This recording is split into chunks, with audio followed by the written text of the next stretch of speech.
Lemurs high on millipedes. Welcome to the fascinating world of lemurs. Today, we're exploring a unique behavior, getting high on millipedes.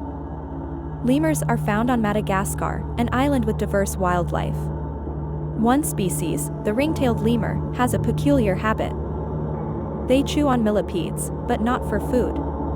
The millipedes release a defensive toxin, which the lemurs use in an unusual way.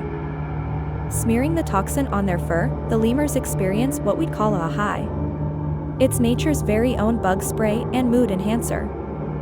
So next time you think wildlife is boring, remember the lemurs and their millipede highs. Nature is full of surprises.